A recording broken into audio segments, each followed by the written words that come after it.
antara orang yang menyuruh melakukan dengan orang yang melakukan dapat mempunyai tempus delicti tersendiri.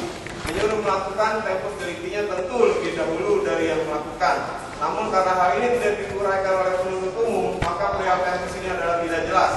Penuntut umum dalam dakwaan ke-1 mendakwakan bahwa terdakwa Asnawar alias AS dan Sujadi alias Atian telah bersama-sama melakukan tindak pidana. Namun keadaan bersama-sama sebagai unsur tindak pidana hanya disebutkan begitu saja dalam dakwaan tanpa penjelasan lebih lanjut, sehingga adalah tidak jelas bersama-sama yang bagaimana yang dimaksud penuntut umum.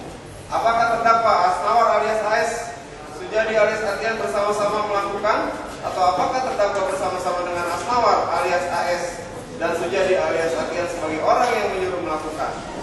Jika yang terakhir yang dimaksud, maka ketidakjelasan yang lain akan muncul, yaitu siapakah plagernya. Jika sama-sama sebagai orang yang menyuruh melakukan, ketidakjelasan yang sama kalau tidak dapat dikatakan sebagai kekacauan hukum. D. Uraian dakwaan yang spekulatif. Majelis hakim yang kami muliakan, saudara penuntut umum yang kami hormati. Apabila dicermati, surat dakwaan penuntut umum banyak mengandung pernyataan yang spekulatif, yakni diantaranya adalah sebagai berikut. 1. Dalam dakwaan halaman 2, penuntut umum menyatakan bahwa terdakwa Tony Wong bersama-sama dengan saksi Haji Farid, Atian, saudara Akiam dan Diva menyetujui kesepakatan, yaitu terdakwa Tony Wong menjual kayu kepada Haji Farid dengan perjanjian full dokumen. Surat perjanjian tanggal 19 September 2006 yang bertanda-tangan antara saudara Stefanus atau Akiam yang mewakili PT Gelora Indonesia dan saksi Haji Farid. Dan Haji Farid tidak mempermasalahkan apakah terdakwa Tony Wong yang bertanda-tangan dalam perjanjian pembelian kayu tersebut atau saudara Stefanus Akiam. Karena saksi Haji Farid sudah mengetahui jika Stefanus atau Akiam adalah orang atau karyawan dari PT Gelora Indonesia. Dakwaan penuntut umum tersebut di atas merupakan dakwaan yang spekulatif, karena penyusunan dakwaan tersebut hanya didasarkan pada asumsi-asumsi atau anggapan dan pemahaman hukum yang sangat dangkal dari penuntut umum, tanpa melihat lebih dalam fakta umum yang ada. Perjanjian yang ditandatangani oleh Stefanus atau Akiam yang tidak mendapatkan kuasa dari terdakwa sebagai direktur, sehingga menjadikan dakwaan penuntut umum jelas-jelas merugikan kepentingan terdakwa. Bukankah sudah seharusnya pertanggungjawaban tindak pidana adalah ada pada Stefanus atau Akiam, karena tidak ada kalimat disuruh oleh terdakwa dalam bentuk surat kuasa? 2. Spekulatif dakwaan penuntut umum kembali terulang pada halaman 3 yang menyatakan bahwa saksi Sujadi alias Lintau alias Atian berkas terpisah setelah disepakati dengan Haji Farid disetujui, kemudian saksi disuruh oleh terdakwa Tony Wong alias Tony Wirianto untuk mencari-cari kayu dari masyarakat sekitar Tayap dan Sandai. Adapun modal pembelian kayu yang dilakukan oleh saksi Sujadi alias Atian adalah berasal dari Haji Farid. Surat dakwaan penuntut umum tersebut sama sekali tidak ada fakta material yang menyatakan bahwa Sujadi alias Atian disuruh oleh terdakwa untuk melakukan pencarian kayu dari masyarakat yang tidak memiliki dokumen. Oleh karena itu, dakwaan penuntut umum adalah spekulatif, karena hanya satu pernyataan orang saja, yaitu saudara Atian. Dalam hal ini sangat melanggar asas hukum acara pidana, yaitu satu saksi bukan saksi, atau unus testis, nullus testis. 3. Dakwaan spekulatif berikutnya adalah saksi Sujadi alias Atian sudah menerima uang dari Haji Farid sebesar 4.400.000.000 rupiah.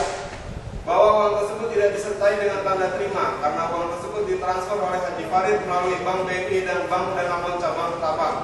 Berkaitan dengan dalil dakwaan penuntut umum tersebut, terdapat fakta material hukum yang tidak dapat dibantah lagi, bahwa saksi Sujadi alias Atian menerima uang secara langsung dari Haji Farid sebesar 4.400.000.000 rupiah. Maka secara logika hukum, nilai uang sebesar 4.400.000.000 rupiah adalah jumlah uang yang sangat besar.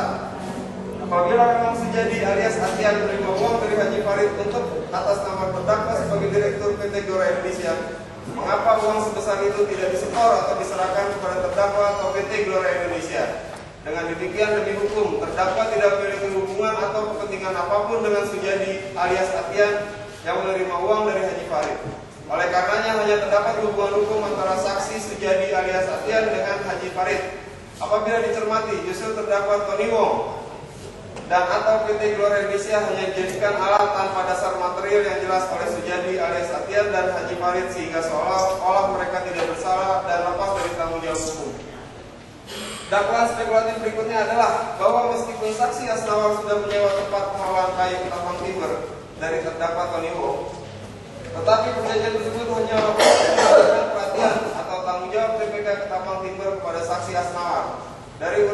uraian dakwaan penuntut umum tersebut sama sekali tidak memiliki dasar hukum dan tidak jelas pada siapa terdakwa Tony Wong mengalihkan perhatiannya atau tanggung jawab, serta hanya bersifat asumsi dari penuntut umum semata tanpa didukung bukti fakta material perbuatan terdakwa mengalihkan perhatian atau tanggung jawabnya. 2. Dakwaan error in persona. Majelis hakim yang kami muliakan, saudara penuntut umum yang kami hormati, dakwaan penuntut umum adalah dakwaan yang error in persona dengan dasar fakta dan dasar hukum sebagai berikut. A.